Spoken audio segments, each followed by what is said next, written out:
अस्सलाम वालेकुम students, Hafiz Nabeel Ahmed here. आज बिज़नेस टैक्सेशन के topic income tax levy act 2013 को हम डिस्कस करेंगे। First of all definition. Net movable wealth means the amount by which the aggregate value of the movable assets belonging to a person as declared in a wealth statement for the relevant tax year is in excess of the aggregate value of all the liabilities owed by that person on the closing date of the tax year. However, the intention of the new enactment is to consider only such liabilities which were incurred to acquire movable assets. जी, इस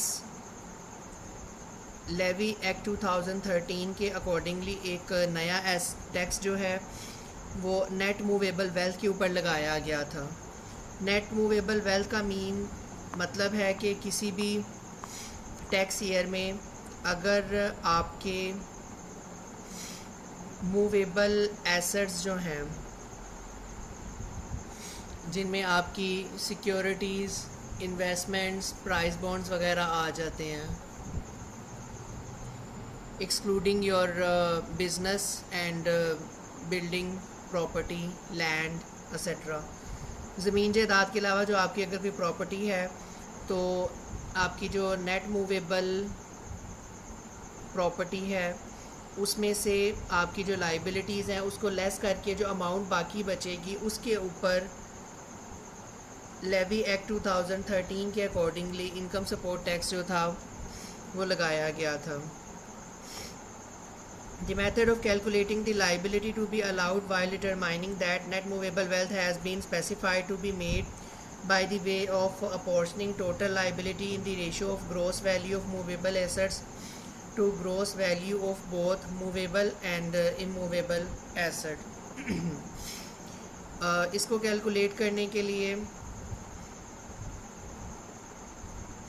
liability को calculate करने के लिए और net movable wealth को calculate करने के लिए उसको पोर्शन में डिवाइड किया जाता है। मूवेबल एसेट्स और इमूवेबल एसेट्स दोनों को अलग-अलग डिवाइड कर लिया जाता है और इमूवेबल एसेट के अकॉर्डिंगली जो इनकम सपोर्ट लेवी टैक्स है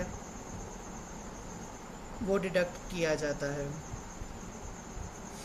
person means an individual. Person से मुराद यहाँ पे सेक्शन 2 के अकॉर्डिंगली एनी इंडिविजुअल है। Charge of levy. The enactment introduces the levy from the tax year 2013 in respect of net movable asset held by a person on the last date of the tax year at the specified rate। ये नया कानून जो है वो 2013 के tax year से onward जो है वो लागू किया गया था और इसमें पर्सन की जो नेट मूवेबल एसेट्स की अमाउंट थी उसके ऊपर स्पेसिफाइड रेट के अकॉर्डिंगली जो है वो टैक्स लगाया गया था। Time and manners of levy section 4। A person liable to pay the levy shall pay the same along with wealth statement. कोई भी शख्स जो है जिसके ऊपर income support levy act 2013 applicable है वो अपनी वेल्थ स्टेटमेंट के साथ ही जो लेवी की अमाउंट है वो पे करेगा। Section 5 assessment of levy. An officer of inland revenue shall be empowered to determine the levy payable and to serve upon the person a notice of demand specifying the sum payable and the time within which it shall be paid।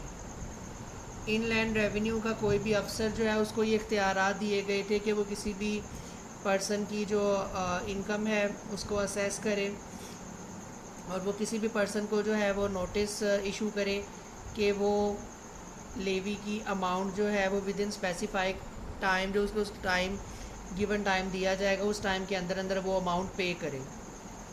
Default surcharge section 6 के accordingly जो time उसको दिया गया, अगर वो within given time levy की amount pay नहीं करता तो उसको जो है वो 16% सरचार्ज जो है वो उसके ऊपर इम्पोज किया जाएगा। A surcharge at the rate of 16% shall be imposed in case of a failure to pay an amount less than levy as per the levy act। और अगर उस पर्सन ने जो लेवी की अमाउंट बनती है उससे कम अमाउंट भी अगर डिपॉजिट की है तो भी 16% सरचार्ज जो है वो उसे पे करना पड़ेगा। Section 7 and 8 recovery of levy appeals revision and rectifications. Reliance upon the provision of the Income Tax Ordinance 2001 has been placed to administer and enforce collection of levy as well as handle the process of appeals, revisions and rectification in the matter of levy। Levy की collection के लिए income tax ordinance 2001 के ऊपर ही जो है वो इन्हिसार किया गया था और सारे का सारा जो प्रोसेस है अपील्स का, रिवीजन का, रेक्टिफिकेशन का लेवी से रिलेटेड वो as per income tax ordinance 2001 की प्रोविजंस के अकॉर्डिंगली ही हैंडल किया जाएगा। Rate of levy section 9 the rate of levy shall be 0.5% on net movable wealth in excess of ₹1 million. अगर आपकी नेट मूवेबल वेल्थ जो है वो 1 मिलियन से एक्सीड कर जाएगी तो उसके ऊपर एक्स्ट्रा 0.5% लीवी टैक्स जो है वो एप्लीकेबल हो जाएगा। ऑल्दो के इससे पहले आप income tax, general sales tax और जितने भी बाकी सारे टैक्सेस थे वो पे कर चुके हैं, लेकिन एट द एंड आपकी वेल्थ स्टेटमेंट में जो आपके नेट मूवेबल वेल्थ है अगर वो 1 मिलियन से एक्सीड करेगी तो उसके ऊपर भी 0.5% जो टैक्स है वो आपको पे करना पड़ेगा। Section 10 Power to make rules।